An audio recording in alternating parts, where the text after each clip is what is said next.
Oke,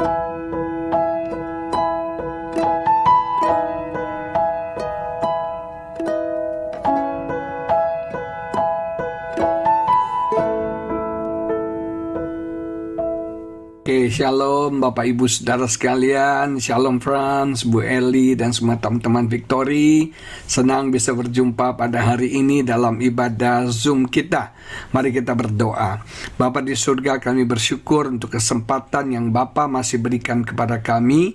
Kami bisa beribadah menyembah kepadamu. Kami tahu Roh Kudus sedang melawat kami dimanapun kami berada. Engkau Allah yang maha hadir, Engkau Allah yang maha kuasa, Engkau Allah yang maha tahu. Engkau tahu hati kami, Engkau tahu pikiran kami, Engkau tahu setiap beban dan pergumulan kami secara spesifik dan detail. Dan kami percaya Engkau penghibur kami, Engkau penolong kami, Engkau penasehat kami, Engkau Allah yang selalu membuat terobosan-terobosan terjadi dalam hidup kami. Berkati kami dengan firman-Mu pada saat ini ya Bapa. Kami percaya firman-Mu ya dan amin. Kami percaya firman-Mu tidak akan pernah berubah. Dan kami percaya langit dan bumi akan lenyap, tapi firman Tuhan tinggal kekal selama-lamanya. Berbicaralah, bersabdalah, urapi hamba-Mu, pakai hamba-Mu, berbicara melalui hamba-Mu. Siapkan hati kami sebagai tanah yang subur, tanah yang baik, sehingga benih firman ini akan bertumbuh lebat, memberkati hidup kami sampai 100 kali lipat. Kau nyatakan kuasa-Mu, Kau nyatakan kemuliaan-Mu ya Bapa. Biar firman-Mu sungguh menjadi hidup dan terjadi dalam hidup kami. Berkati setiap teman-teman yang mengikuti ibadah dalam Zoom ini. Berkati semua sound yang kami pakai. Berkati semua peralatan apapun, internet dan komputer, laptop, apapun gadget yang kami pakai. Tuhan berkati, Tuhan urapi. Berkati ibadah ini untuk kemuliaan bagi nama-Mu. Di dalam nama Yesus kami berdoa dan kami mengucap syukur. Haleluya, amin. Puji Tuhan.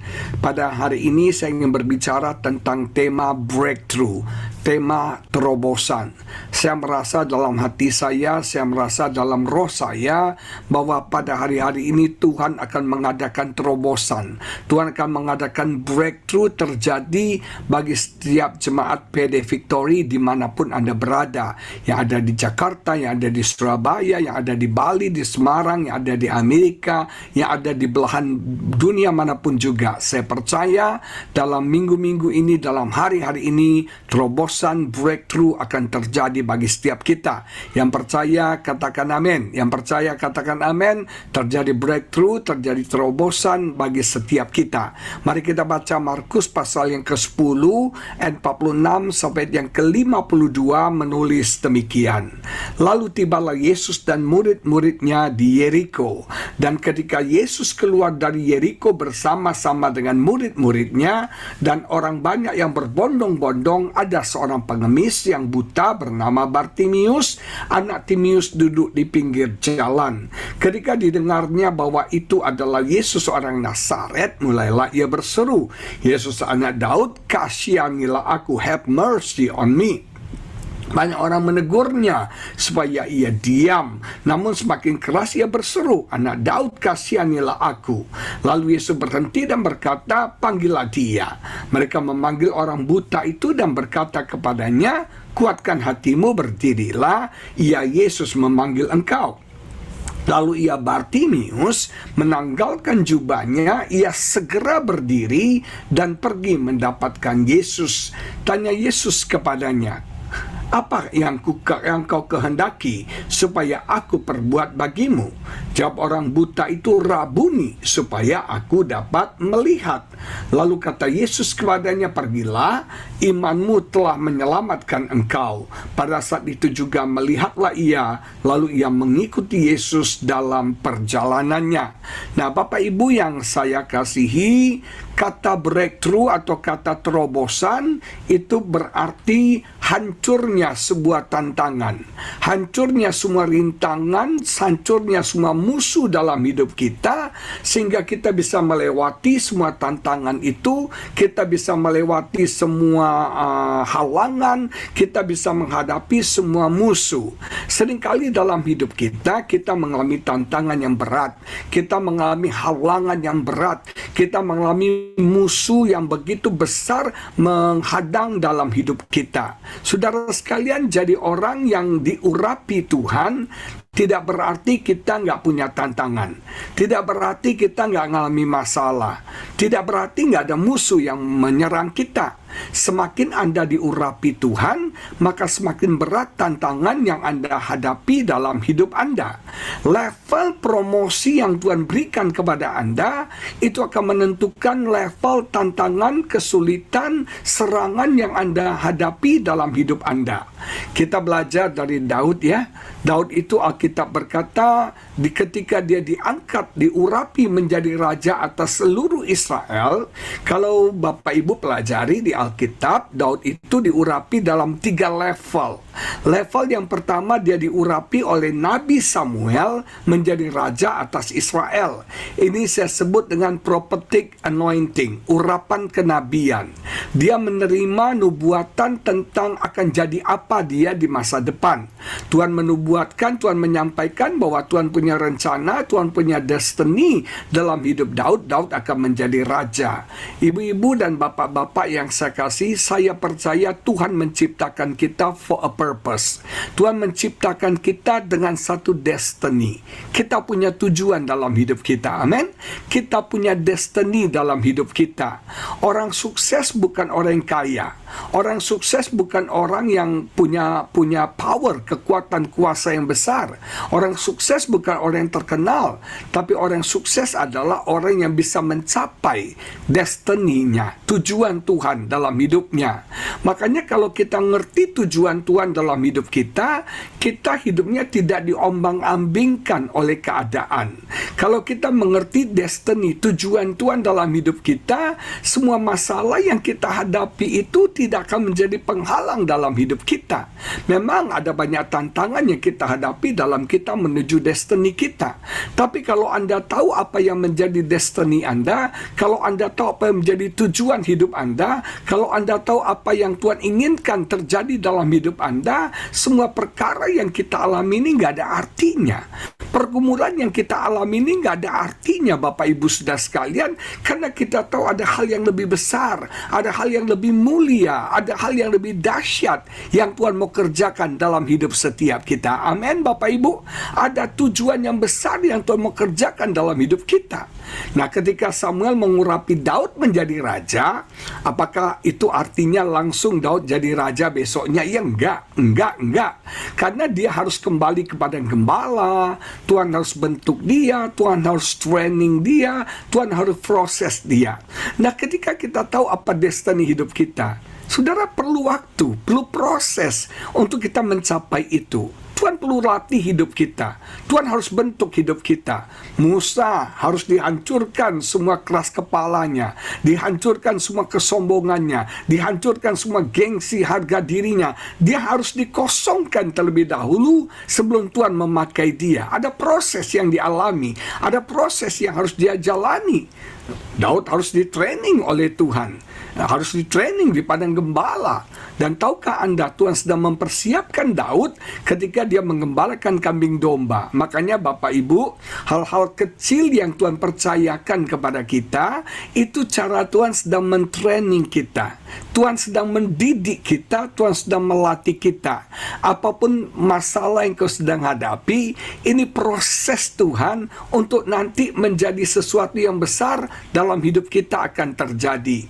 Daud di training Tuhan dari hal yang kecil, dari penderitaan di padang gembala, menggembalakan kambing domba, pekerjaan yang paling hina, dia sebagai anak yang ditolak dalam keluarga, sakit banget. Daud, kata para ahli Alkitab, tidak diinginkan dalam keluarga. Makanya dia sebagai anak bungsu menggembalakan kambing domba. Harusnya anak yang paling sulung yang menggembalakan kambing domba. Kenapa Daud yang paling bungsu? Karena artinya dia mau mati silakan, dia mau dicabik beruang, oke, nggak ada masalah. Tapi itu kesempatan Tuhan melatih Daud, melatih roh pahlawan. Ketika tantangan datang, pertama datang yang namanya singa, Daud kalahkan singa.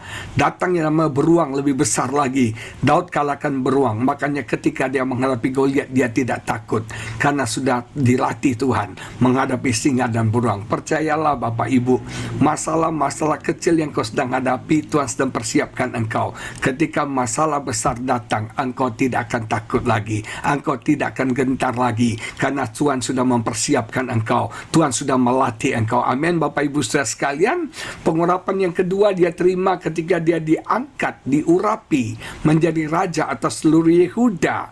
Ini namanya priesthood anointing, urapan pelayanan, urapan imamat.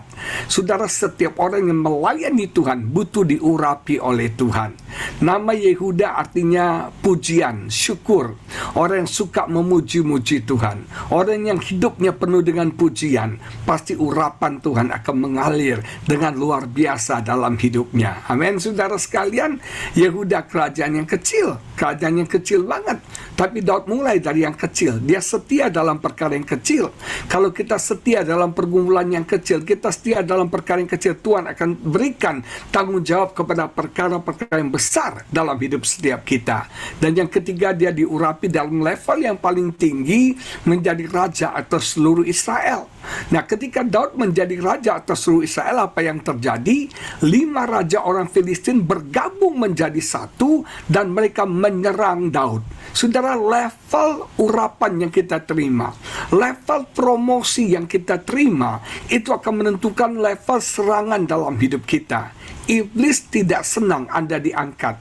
Iblis tidak senang Anda diberkati. Iblis tidak senang Anda dipakai Tuhan. Semakin Anda dipakai Tuhan, semakin Anda diangkat Tuhan, serangan iblis akan semakin hebat, akan semakin luar biasa. Tapi percayalah, orang yang diurapi oleh Tuhan akan diberikan kemenangan yang gilang gemilang. Orang yang diurapi Tuhan akan memperoleh kemenangan yang dahsyat, kemenangan yang luar biasa. Nah, saudara sekalian, breakthrough adalah lawan, ada musuh. Tapi puji Tuhan, oleh pertolongan Tuhan, akhirnya Daud bisa mengalahkan orang Filistin. Dan dia memberi nama tempat itu Baal Perazim, yang artinya Master of Breakthrough. Allah kita Allah yang sanggup membuat terobosan dalam hidup kita. Allah kita Allah yang sanggup membuat breakthrough demi breakthrough terjadi dalam hidup kita. Apa tantangan yang Bapak Ibu sedang hadapi? Apa masalah yang sedang kau alami? Apa serangan iblis, bentuk serangan iblis yang menyerang hidupmu? Percaya malam ini akan hancur. Percaya malam ini akan roboh dan engkau akan bisa melewatinya. Amin. Dengan iman katakan semua tantangan roboh. Dengan iman katakan semua halangan hancur. Dengan iman katakan semua musuh yang menyerang rumah tanggaku, semua musuh yang menyerang keuanganku, semua musuh yang menyerang keluargaku hancur dalam nama Yesus, dan aku bisa melewatinya. Amin. Ibu-ibu, bapak-bapak sekalian, percaya terobosan terjadi. Allah kita Master of Breakthrough yang akan melakukan terobosan malam ini bagi setiap kita. Kalau kita pelajari lebih dalam lagi, nextnya, kata breakthrough dari 2 kata yang berarti break dan through, yaitu yang pertama hancur dan kedua bisa melewati. Apa artinya?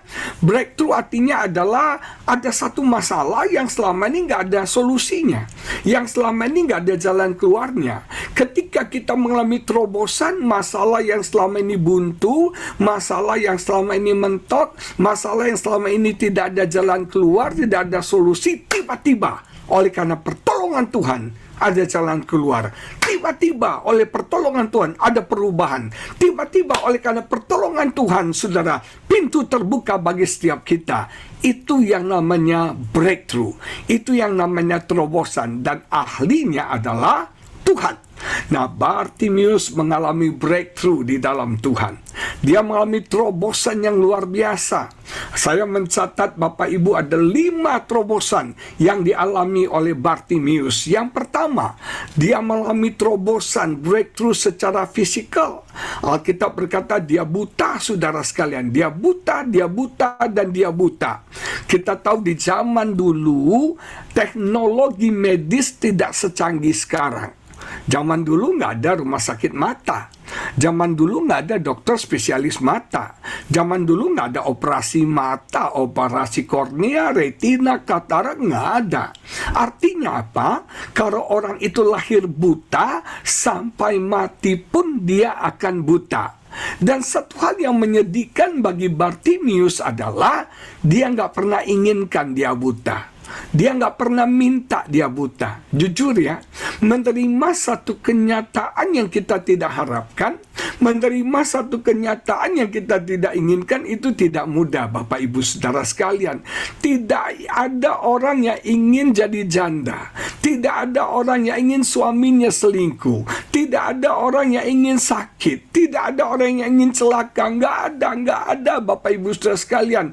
Tidak ada orang yang menginginkan masalah dialami dalam hidupnya. Tidak gampang menerima satu keadaan yang kita tidak harapkan, yang kita tidak inginkan, yang kita tidak pernah minta. Siapa yang mengharapkan Bartimius lahir buta? Orang tuanya juga nggak kepingin. Tidak ada yang mengharapkan saudara itu terjadi. Saya banyak melayani rumah tangga yang hancur. Ketika orang menikah, semua punya impian rumah tangganya happily ever after. Betul nggak? Kita membayangkan rumah tangga kita seperti Cinderella, seperti putih salju. Kita mengharapkan rumah tangga kita seperti film-film di Hollywood, saudara sekalian. Kita nggak pernah mengharapkan suami kita selingkuh. Kita nggak pernah mengharapkan istri kita meninggalkan kita. Kita nggak pernah berpikir demikian. Tapi fakta kehidupan seringkali bertolak belakang dengan apa yang kita harapkan. Ada satu lagu yang bagus banget, What a Wonderful World. Dunia yang begitu wonderful. Sometimes, kadang-kadang fakta di dunia ini nggak begitu wonderful. Betul nggak ibu-ibu, bapak-bapak? Fakta dunia ini kadang-kadang menyakitkan, menyedihkan. Fakta dunia ini kadang-kadang menjadi pahit buat kita. Kita nggak siap. Kenapa? Kita nggak inginkan hal itu terjadi. Dan ini yang terjadi pada Bartimius. Dia cacat, dia buta. Nah, tapi bersyukur kepada Tuhan. Dia berjumpa dengan Tuhan. Yesus menyembuhkan dia. Yesus memulihkan dia. Mungkin kau sedang dalam satu masalah. Engkau dalam satu keadaan yang kau tidak pernah harapkan. Mimpi pun enggak. Kebayang pun enggak, saudara. Enggak pernah mimpi, enggak pernah bayangkan. Enggak pernah, saudara. Saya melayani satu bapak kemarin nih, saudara. Dia cerita, saya melayani Tuhan dengan begitu baik, Pak. Saya melayani Tuhan begitu saleh. Di gereja saya dianggap orang baik. Orang nggak tahu, Pak. Saya punya simpanan. Saya punya simpanan selingkuhan penyanyi dangdut, Pak, katanya. Penyanyi-penyanyi biasa. Dan saya selingkuh selama 8 tahun dengan wanita itu. Tidak ada teman gereja yang tahu. Mereka pikir saya semua saleh, saya semua baik. Saudara bayangkan, kita bisa tipu orang, kita bisa tutupi. Tapi hati kita nggak bisa menipu, saudara sekalian. Kita punya hati nurani. Kalau Anda sedang dalam satu keadaan secara yang Anda tidak harapkan, yang Anda tidak inginkan, yang Anda tidak pernah mau percaya, malam ini terobosan terjadi. Tuhan bisa memulihkan kita, Tuhan bisa menyembuhkan setiap kita. Amin, saudara. Bukan cuma fisik yang kau alami, mungkin cacat. Saya percaya nggak ada yang cacat. Tuhan akan memulihkan buat terobosan secara physically terjadi dalam hidup kita. Atau yang kedua, breakthrough terjadi secara emosional. Saudara bayangkan betapa minder, betapa kecewanya, betapa hancurnya hati Bartimius, saudara sekalian. Anda tahu, Bapak Ibu saudara sekalian, zaman dulu orang yang cacat itu dibuang. Orang yang cacat itu ditolak. Betul, ditolak. Kalau Anda pernah merasa dibuang, Anda pernah merasa dibully, Anda pernah merasa disakiti, ditolak, sakitnya luar biasa. Si Bartimius itu dianggap sebagai sampah loh. Dia dianggap orang yang tidak berguna. Faktanya sampai sekarang pun banyak anak-anak yang cacat dipasung, betul nggak? Dibuang, dipasung, dimasukkan di mana? Panti asuhan, dibuang, Bapak Ibu saudara sekalian. Saya banyak ketemu dengan anak-anak di panti asuhan yang cacat dan itu dibuang oleh orang tuanya. Mereka tidak menginginkan anak yang cacat. Apalagi zaman dulu, Bartimius itu, saudara sekalian, ditolak. Sakit sekali. Secara emosi dia sakit, tapi luar biasa. Dia berjumpa dengan Yesus. Terobosan terjadi secara emosi. Banyak orang sekarang, maaf ya Bapak Ibu, yang tidak cacat secara fisik, tapi cacat secara emosi. gampang takut, gampang khawatir, orangnya paranoid, gampang stres, gampang depresi, gampang tersinggung, tiba-tiba bisa marah, bisa meledak, emosinya labil, emosinya sakit, saudara sekalian, jiwanya sakit. Saya sedang mempelajari satu masalah kejiwaan yang namanya mental block. Mental block adalah secara psikologis kita punya pikiran ini menolak semua ide, semua pendapat orang. Kalau orang sampaikan ide ini, kita bilang, no, nggak bisa, nggak mungkin, nggak ada, semua kita tolak. Nah, ini penyakit secara jiwa. Dan sekarang banyak orang-orang yang mengalami mental block itu. Anak-anak zaman sekarang ngeri banget loh. Mereka mengalami sakit secara emosi. Mereka mengalami sakit secara mental mereka, Bapak Ibu Saudara sekalian. Anak teman saya tiba-tiba bisa nangis. Tiba-tiba dia bisa merasa menyendiri sendiri. Dia bilang, mami aku badannya bengkok ya. Mami aku tidak cantik ya. Sampai kayak gitu. Nah, ada berapa banyak orang yang fisiknya oke, tapi sakit jiwanya, sakit emosinya. Kalau Anda mengalami hal itu, hari ini breakthrough akan terjadi. Terobosan akan terjadi secara emosi. Roh Kudus akan menyembuhkan Anda. Yesus akan bekerja melawat dimanapun Anda berada malam ini. Yang ketiga, yang hebatnya Bartimeus mengalami satu breakthrough secara sosial.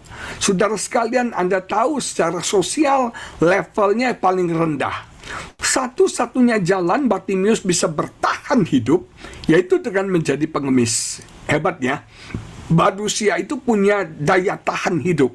Manusia itu know how to survive. Manusia itu tahu bagaimana caranya berjuang untuk hidup, bertahan untuk hidup. Dan satu-satunya cara Bartimeus bisa bertahan hidup menjadi pengemis.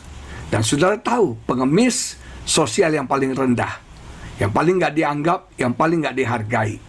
Nggak ada kita, maaf ya, punya teman pengemis. Nggak ada kita punya pengemak, teman Facebook kita, teman IG kita pemulung, nggak ada.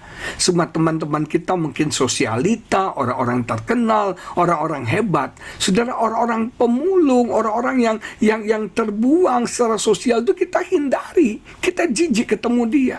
Tapi saudara, Tuhan Yesus mencintai mereka. Tuhan Yesus mengasihi mereka. Yang hebatnya Yesus begitu care, begitu peduli kepada orang yang menderita. Yesus begitu peduli menunjukkan perhatiannya kepada orang-orang yang terbuang, orang-orang yang tersisi, orang-orang yang terhilang. Yesus mengasihi mereka. Dan luar biasa, secara sosial, Bartimeus mengalami breakthrough. Setelah dia bisa melihat, emosinya disembuhkan, pasti dia punya teman baik, banyak. Pasti dia bisa bergaul dengan banyak orang. Yang keempat, Bartimeus mengalami breakthrough secara finansial. Tadi saya katakan, dia hanya bisa bekerja jadi pengemis. Berapalah penghasilan seorang pengemis? Tapi ketika Roh Kudus bekerja, Tuhan menyembuhkan Bartimeus. Ketika dia bisa melihat secara finansial, dia bisa mendapat pekerjaan yang baik. Saya percaya keuangannya pun dipulihkan Tuhan. Malam ini, Tuhan ingin menyembuhkan keuangan kita. Malam ini, Tuhan ingin membuat terobosan terjadi dalam keuangan kita. Bapak Ibu yang sedang mengalami pergumulan dalam keuangan, percaya malam ini Tuhan bisa tolong kita. Yang kelima, yang terakhir, dia katakan Bartimeus mengalami breakthrough secara spiritual, secara rohani. Bartimeus mungkin tadinya bukan pengikut Yesus, tapi yang indah, yang luar biasa sekali, ketika dia disembuhkan, dia berjumpa dengan Yesus, hidupnya berubah, destiny hidupnya berubah, tujuan hidupnya berubah. Alkitab berkata, dia mengikuti Yesus. Saudara sekalian, yang terbaik dalam hidup kita mengalami breakthrough secara spiritual.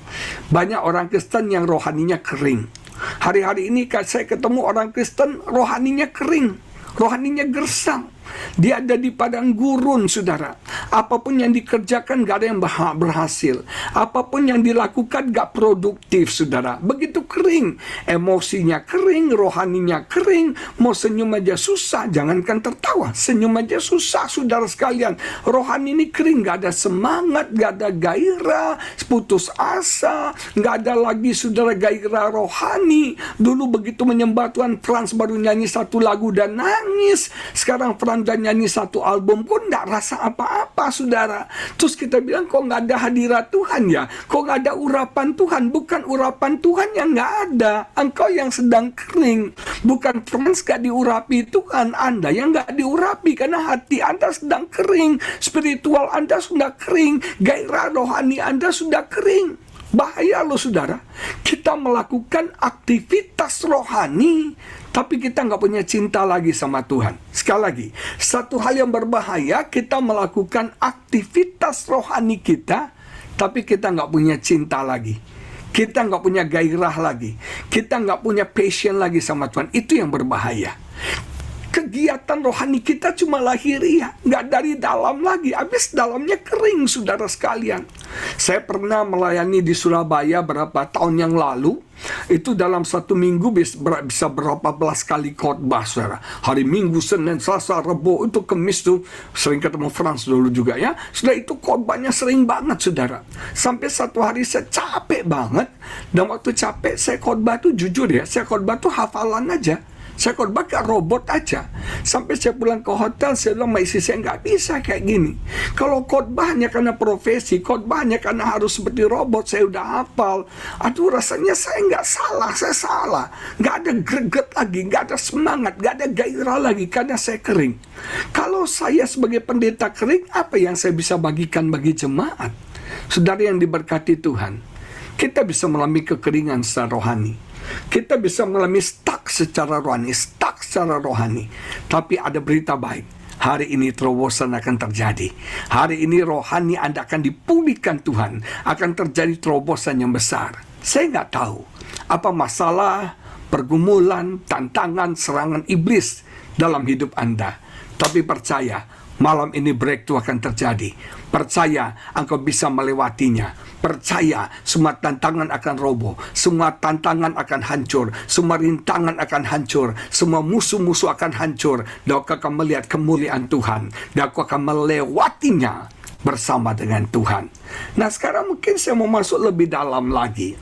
Bagaimana caranya, Pak? Saya bisa mengalami terobosan dalam hidup saya. Ada berapa banyak Bapak Ibu yang mau mengalami terobosan malam ini? Nah, caranya bagaimana saya bisa mengalami terobosan dalam hidup saya? Yang pertama, terobosan dimulai dari keinginan. Tolong Frans. Keterobosan dimulai dari keinginan. Yesus bertanya kepada Bartimius, dikatakan, apakah yang engkau inginkan aku lakukan untukmu? Apakah yang engkau inginkan aku perbuat untukmu? Apakah yang engkau inginkan aku perbuat untukmu? Bapak Ibu tahu nggak? Keinginan itu powerful sekali. Keinginan itu dahsyat luar biasa sekali. Keinginan akan unlock, akan membuka pintu berkat. Keinginan akan membuka pintu mukjizat. Keinginan akan membuka pintu perubahan. Keinginan akan membuka pintu pemulihan. Keinginan akan membuka pintu-pintu yang luar biasa terjadi dalam hidup kita. Semuanya dimulai dari keinginan. Kalau Anda ingin diberkati, Anda pasti diberkati. Kalau Anda ingin dipulihkan, pasti dipulihkan. Kalau Anda ingin diubahkan, pasti diubahkan. Kalau Anda ingin dipromosikan Tuhan, Tuhan sanggup mempromosikan hidup setiap kita. Semuanya dimulai dari keinginan.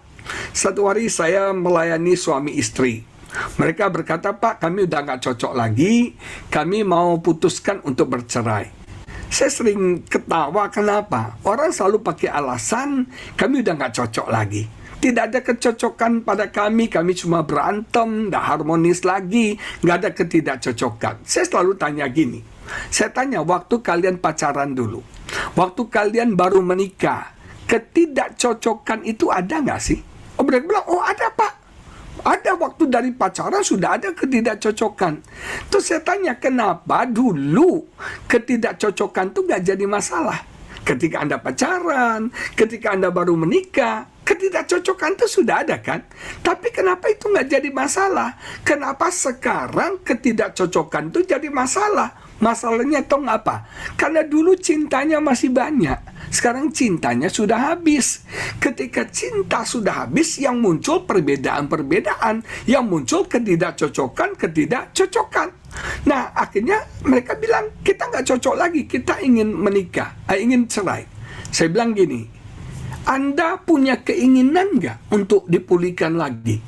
Anda punya keinginan nggak untuk kembali dibalikin lagi rumah tangga ini? Nah, seringkali mereka diam. Kenapa banyak rumah tangga tidak bisa dipulihkan? Karena kita nggak kepingin. Kita nggak kepingin, saudara. Harus cek nih, Anda punya keinginan nggak? Kalau Anda punya keinginan, di mana ada keinginan, selalu ada jalan. Di mana ada keinginan, pasti akan terjadi. Saya percaya itu. The power of will itu dahsyat. The power of will itu luar biasa. Kalau Anda ingin menang, Anda pasti menang. Kalau Anda ingin diberkati, Anda pasti diberkati Tuhan. Amin, saudara sekalian. Nah, cuma masalahnya memang iblis sering menghancurkan keinginan kita. Iblis membunuh keinginan kita sehingga kita nggak punya keinginan lagi. Betul nggak? Ada berapa banyak orang Kristen nggak punya keinginan lagi. Kenapa? Karena iblis menghancurkan keinginan dalam hidup kita. Iblis menghancurkan semua keinginan-keinginan kita sehingga kita nggak punya keinginan lagi. Dan yang ngeri lagi, banyak orang berpikir ingin itu dosa. Ingin kaya itu dosa, ingin ini dosa. Nah, saudara, iblis membunuh keinginan kita sehingga kita nggak punya keinginan lagi. Keinginan, tekad itu penting karena keinginan itu menjadi motivasi dalam hidup kita untuk kita keluar dari keadaan kita. Keinginan itu motivasi kita untuk kita keluar dari keadaan kita. Kalau Bartimius tidak ingin sembuh, tidak ingin melihat, dia tidak akan cari Yesus. Kalau dia tidak ingin sembuh, tidak ingin pulih, dia akan jadi pengemis seumur hidupnya. Dia tetap dalam keadaan buta.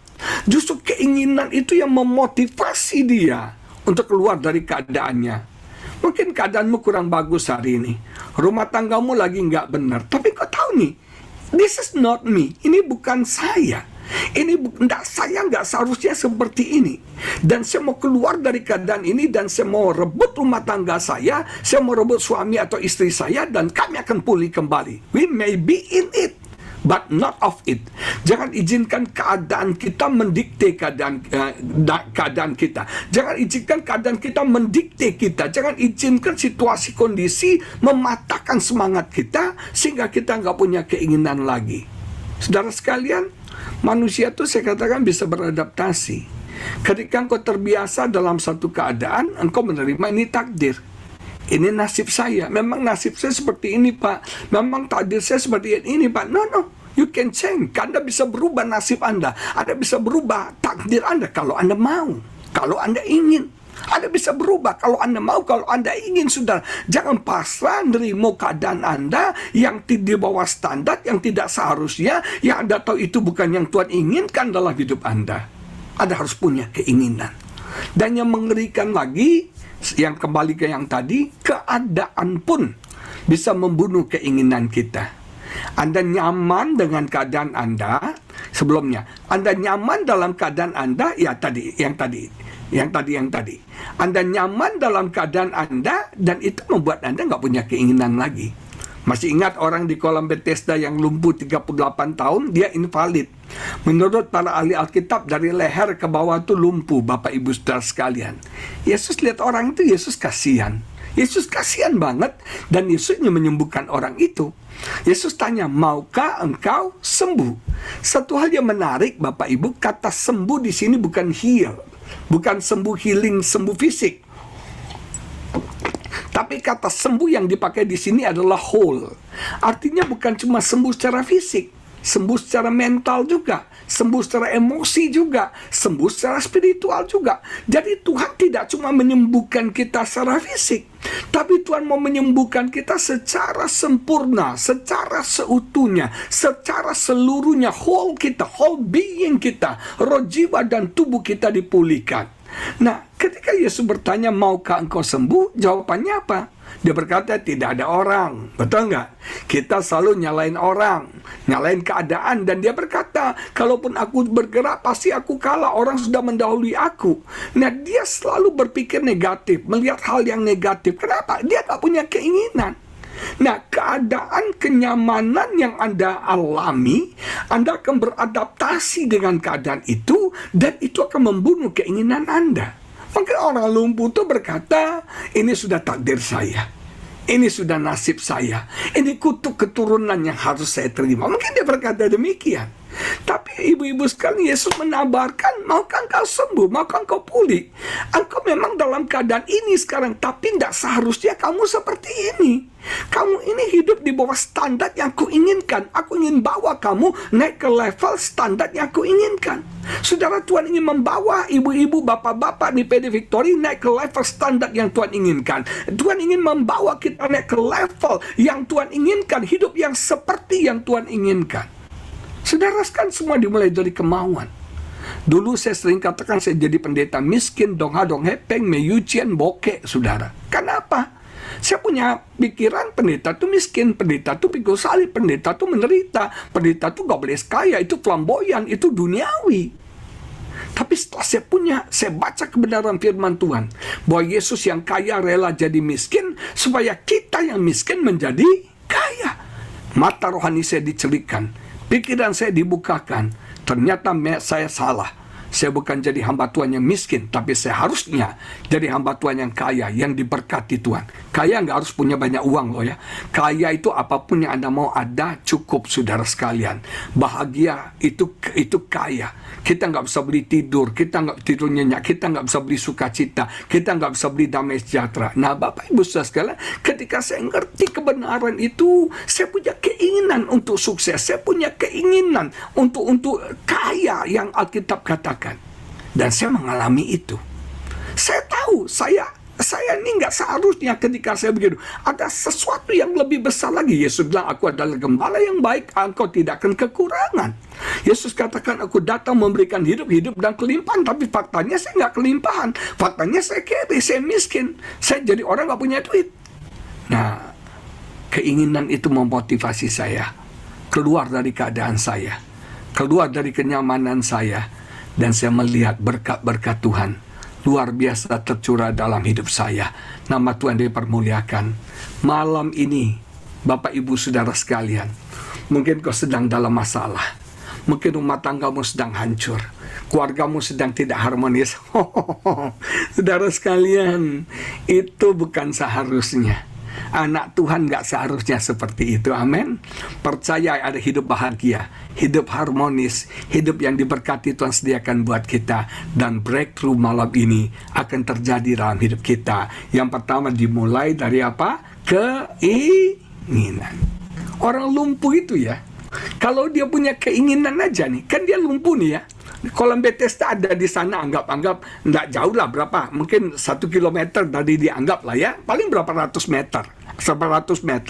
Kalau dia punya keinginan, dia geser aja pantatnya setiap hari, satu geser. Masa setahun nggak sampai sih, saudara? Betul nggak? Karena nggak punya keinginan, dia nggak bergerak. Karena nggak punya keinginan, dia nggak melangkah. Nah, ini yang berbahaya. Ketika Anda tidak punya keinginan, Anda tidak berusaha. Anda tidak akan berdoa, Anda tidak akan cari Tuhan, Anda akan pasrah terima nasib Anda, dan jadilah seperti apa yang Anda inginkan. Anda pasrahkan. Ayo kita bertindak. Kita punya keinginan hidup lebih baik lagi. Saya nggak mau saya seperti ini, saya mau hidup yang lebih baik lagi. Masa saya narkoba terus sih sampai mati jadi narkoba? Saya mau lebih baik lagi. Saya nggak mau hidup saya tertekan terus, depresi, khawatir, tahu. Terus saya mau hidup yang lebih baik. Amin. Percaya Tuhan sediakan hidup yang lebih baik. Dan itu hidup yang sesungguhnya di dalam Tuhan. Amin, saudara sekalian. Kita jangan izinkan keadaan mendikte kita, menguasai, mengurung, memenjarakan kita. Kita punya keinginan keluar dari penjara itu. Ada 2 contoh orang yang saya kagumi. Yang pertama, bisa tolong kasih gambarnya. Yang pertama adalah Joni Eareckson Tada. Lahir sebagai anak gadis yang cantik, yang normal, sehat. Satu hari waktu dia remaja, dia berenang di laut. Dia terjun dari tebing. Dia nggak sadar bahwa kepalanya menabrak batu karang. Dan apa yang terjadi, langsung dia lumpuh dari leher ke bawah. Joni beberapa kali mau bunuh diri karena merasa hidupnya hopeless. Hidupnya nggak ada kemampuan lagi untuk hidup. Kenapa? Semuanya lumpuh dari atas ke bawah, ngerepotin orang, nggak bisa ngapa-ngapain. Tapi kemudian Roh Kudus melawat dia. Dia mengalami breakthrough dalam hidupnya. Memang dia tidak disembuhkan secara fisik, tapi secara emosi dia disembuhkan. Tahukah Bapak Ibu Saudara sekalian, Johnny menikah dan Johnny bisa melukis, Johnny bisa membuat buku, menulis dengan giginya. Haleluya. Orang kalau punya keinginan akan jadi kreatif, Bapak Ibu Saudara sekalian. Amin. Orang kalau punya keinginan jadi kreatif, dia nggak menyerah pada nasibnya. Dia punya keinginan dan ternyata dia bisa luar biasa. Amin, saudara. Contoh satu lagi, Nick Vujicic. Nick Vujicic, kita tahu nih orang nggak ada tangan, nggak ada kaki, mau bunuh diri juga. Tapi lihat luar biasa, Nick bisa menikah, punya istri cantik, punya anak. Sudah luar biasa, dia bisa berenang. Semua yang orang normal bisa lakukan, dia bisa lakukan. Luar biasa. Dia jadi motivator yang hebat. Johnny dan Nick jadi berkat bagi banyak orang di seluruh dunia. Jemaat yang diberkati Tuhan punya keinginan. Punya keinginan, saudara sekalian. Ini yang penting. Saya katakan tadi, keinginan membuat kita jadi kreatif. Betul nggak Bapak Ibu? Saudara, Bartimeus itu memang buta. Dia buta, dia cacat. Tapi dia nggak bodoh. Alkitab berkata dia tidak bodoh. Dia bisa tahu Yesus itu anak Daud. Hebat nggak? Rupanya mungkin ya, saya bercanda ya, dia sudah browsing di Google ya, Yesus. Dia cari informasi dan dia berkata, Yesus anak Daud, have mercy on me. Kok dia tahu Yesus itu anak Daud sih? Kok dia tahu Yesus itu merciful sih? Luar biasa. Tahukah Anda bahwa Yesus itu anak Daud? Yesus itu merciful, dia murah hati, dia berbelas kasihan, dia sayang, dia mengasihi setiap kita, Bapak Ibu Saudara sekalian. Amin. Dan Bartimeus tahu Tuhan itu merciful. Satu hal yang mengerikan gini ya, iblis itu tahu potensi kita tanpa kita tahu itu potensi kita. Dengar ya, iblis itu bisa melihat potensi kita, tapi kita seringkali nggak menyadari potensi kita. Iblis itu menyerang kita, kenapa? Karena dia tahu potensi kita. Iblis menyerang Ibu Eli karena dia tahu Ibu Eli akan jadi hamba Tuhan hebat, akan jadi berkat bagi seluruh dunia, akan diurapi Tuhan dengan luar biasa. Diserang saudara sekalian. Nah, iblis ingin hancurkan potensi kita. Tapi seringkali sebagai orang Kristen, kita nggak ngerti kita ini raksasa, kita nggak ngerti kita ini hebat, kita nggak ngerti kita ini luar biasa. Nah, Bartimeus itu dia memang buta, tapi dia nggak bodoh. Dia pintar, dia punya otak. Mungkin Anda punya kelemahan, punya kekurangan, tapi Anda punya otak. Pakai apa yang Tuhan berikan buat Anda. Pakai otak, kepintaran Anda untuk Anda berjuang hidup. Walaupun Bartimeus itu buta, dikatakan dia tidak tuli. Dia bisa mendengar berita tentang Yesus. Dan dia dengar kabar Yesus lewat. Luar biasa ya. Dan saudara sekalian perhatikan. Iman timbul dari apa? Pendengaran. Pendengaran akan apa? Firman Tuhan.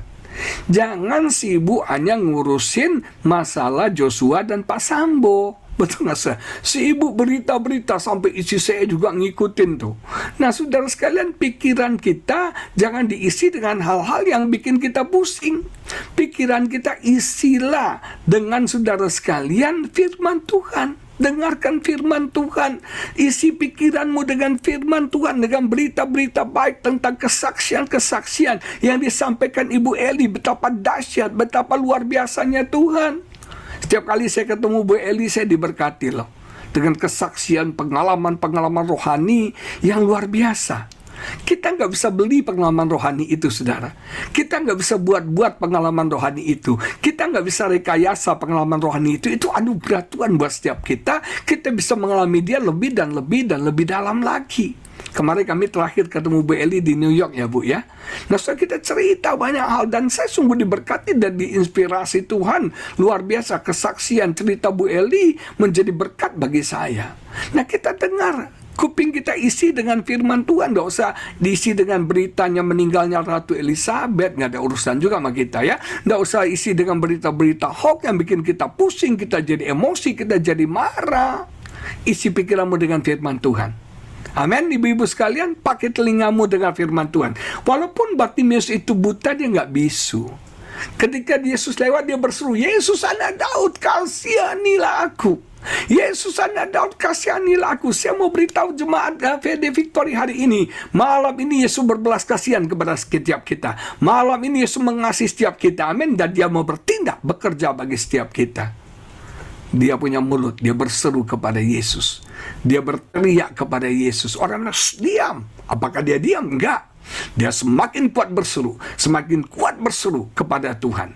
Yang kedua, yang saya mau bagikan, terobosan akan terjadi ketika kita bisa meraih waktunya Tuhan.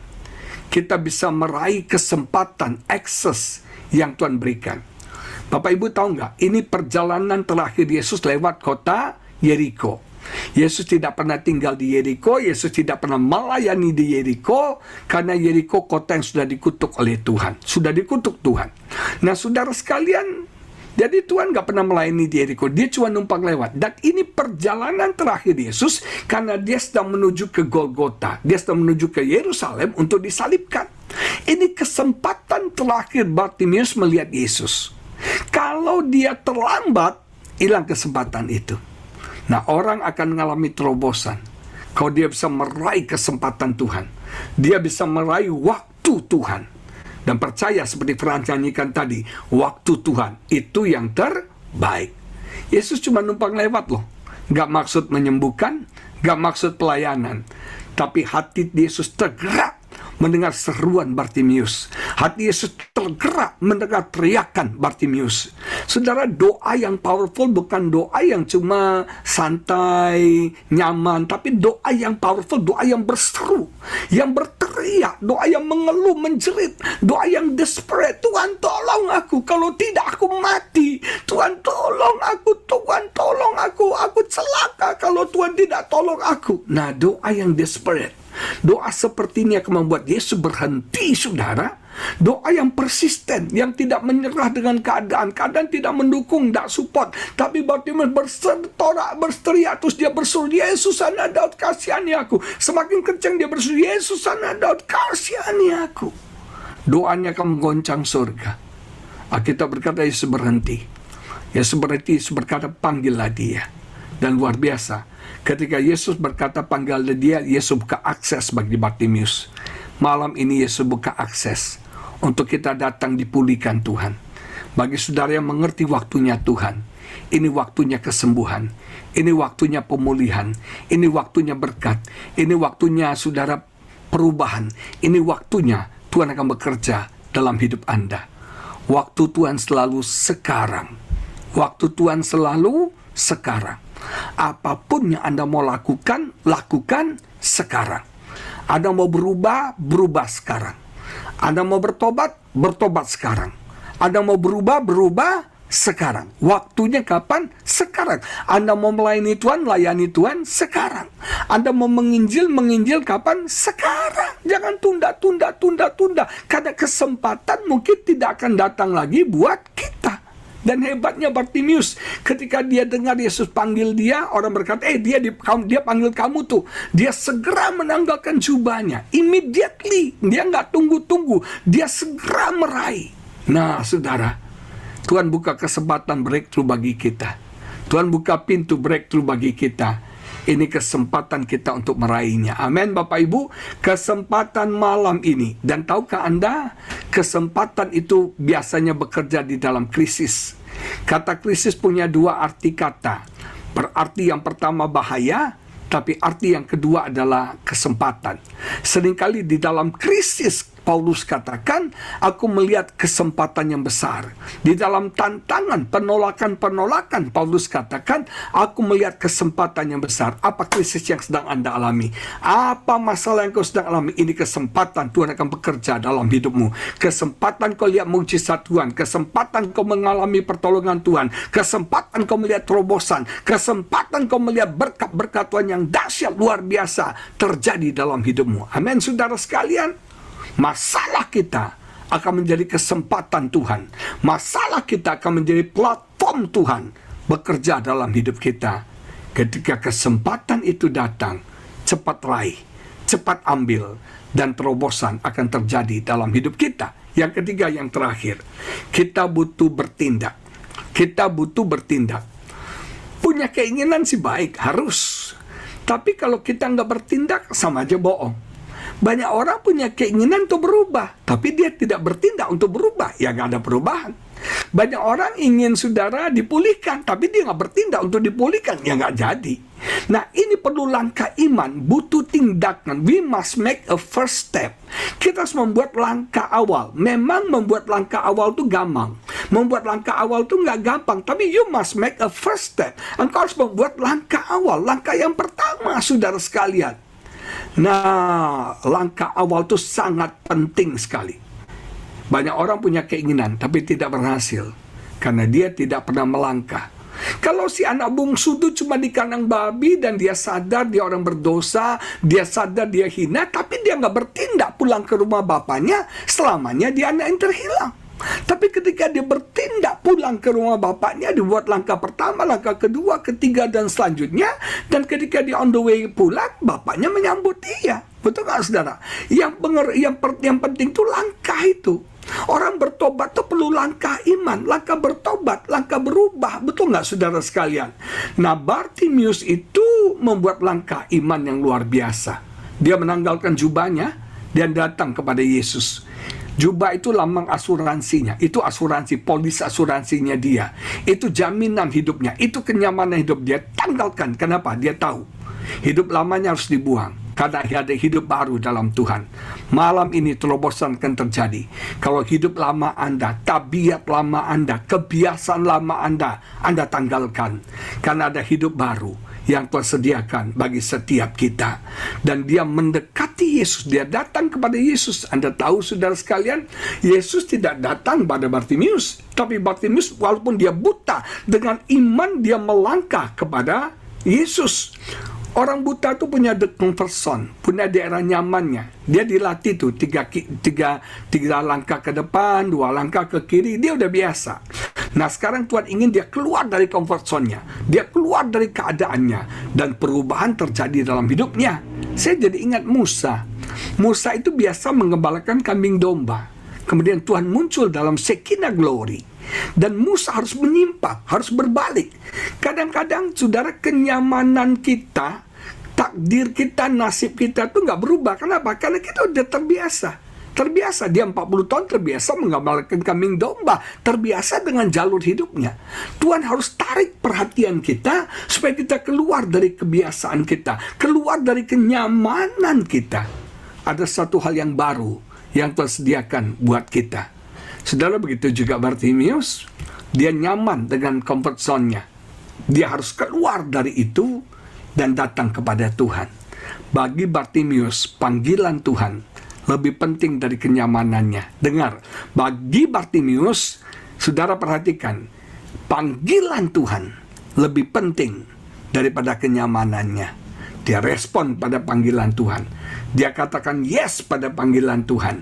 Dan dia katakan goodbye kepada jubahnya, kepada hidup lamanya, kepada safety sistemnya, kepada sekuritas hidupnya, kepada saudara asuransi hidupnya. Dia tinggalkan karena dia tahu mengikut Yesus itu luar biasa. Dia mencari bukan berkatnya, tapi si pemberi berkat. Ada banyak kita cari berkat, kita lupa pemberi berkat. Dia mencari sang penyembuh, bukan kesembuhan. Kita sering cari kesembuhan, tapi kita nggak peduli dengan sang penyembuh. Kita berkata bagi Bartimius sang penyembuh, sang pemberi berkat, jauh lebih penting dari kesembuhan, jauh lebih penting daripada berkat. Saudara sekalian, yang pertama punya keinginan. Yang kedua, gunakan kesempatan, raih kesempatan yang Tuhan berikan bagi kita. Dan yang ketiga, saudara sekalian, bertindak dengan iman, melangkah dengan iman. Ada satu cerita saya mau ceritakan kepada saudara. Ada 10 ekor kodok di pinggir kolam. 10 ekor kodok di pinggir kolam. 7 ekor memutuskan untuk terjun ke dalam kolam. Dengar ya, 10 ekor kodok di pinggir kolam. 7 ekor kodok memutuskan terjun ke dalam kolam. Saya mau tanya, ada berapa ekor kodok kah yang tersisa di pinggir kolam? Pasti ada yang jawab, 3 Pak. Yang jawab 3 siapa, angkat tangan? Yang jawab 10 siapa? Kodok yang tinggal di pinggir kolam 10. Kenapa? Yang 7 cuma ingin meloncat, tapi nggak pernah bertindak. Ada banyak orang Kristen bilang, Bu Eli, saya mau berubah, tapi nggak pernah berubah. Bu Eli, saya mau dipulihkan. Tapi nggak pernah bertindak. Engkau masih seperti yang dulu. Ada banyak orang kata, Bu Eli, saya mau ini, saya mau begini.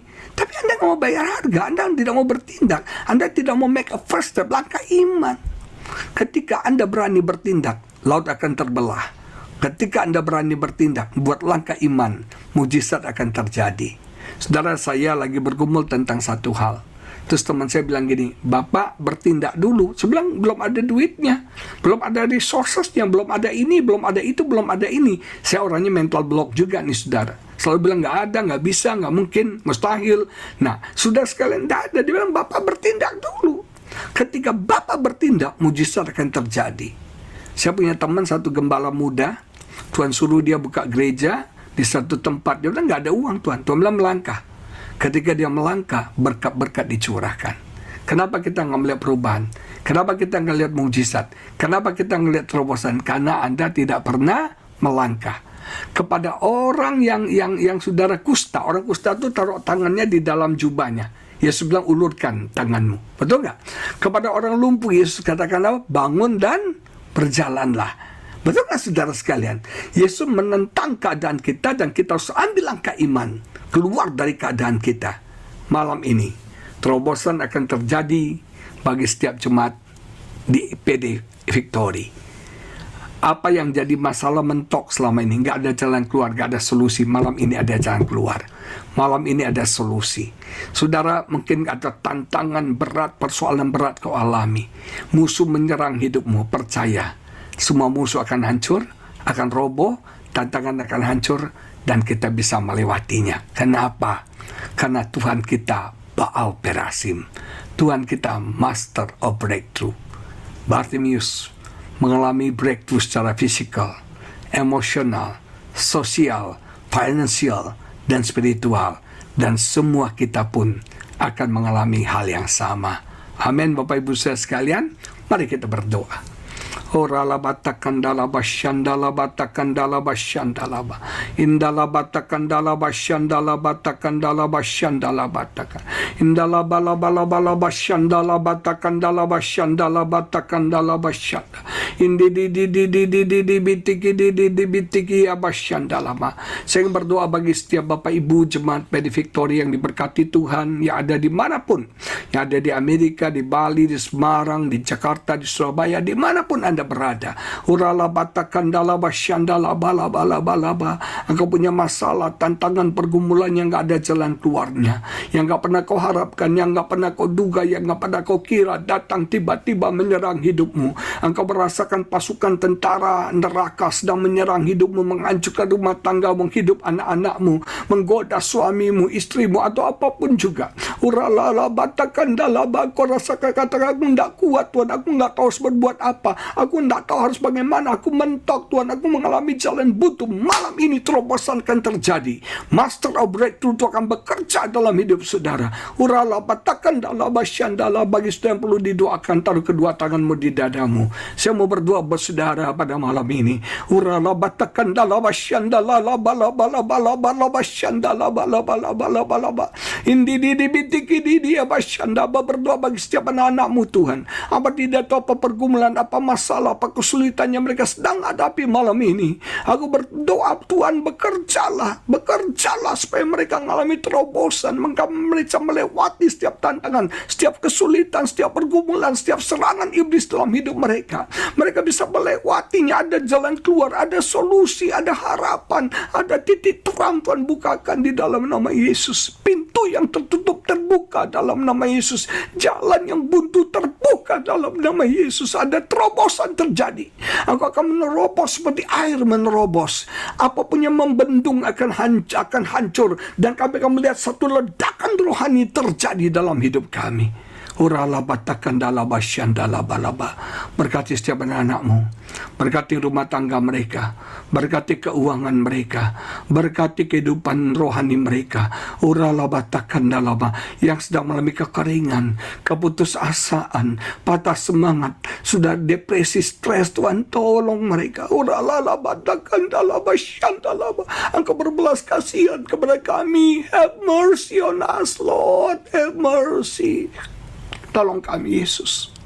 Pulihkan kami, berkati kami, urapi kami. Ada kelegaan, ada pemulihan, ada perubahan yang besar. Roh Kudus, kerjakan dalam hidup kami. Kami punya keinginan, kami meraih waktu-Mu Tuhan, kesempatan yang Kau berikan, dan kami mau melangkah dengan iman. Berkati setiap umat-Mu, berkati Bu Eli dan tim dalam pelayanan mereka. Kau pakai semakin dahsyat, Kau urapi semakin luar biasa. Tambah-tambahkan hikmat pewahyuan ilahi kepada hamba-Mu ini. Berkati PD Victory dimanapun ada ya Bapa, biar bertumbuh dan berbuah lebat untuk kemuliaan bagi nama-Mu, bagi kebesaran kerajaan-Mu. Diberkati semua kami. Di dalam nama Yesus kami berdoa. Haleluya. Amin. Amin. Tuhan Yesus memberkati Bapak Ibu Saudara sekalian.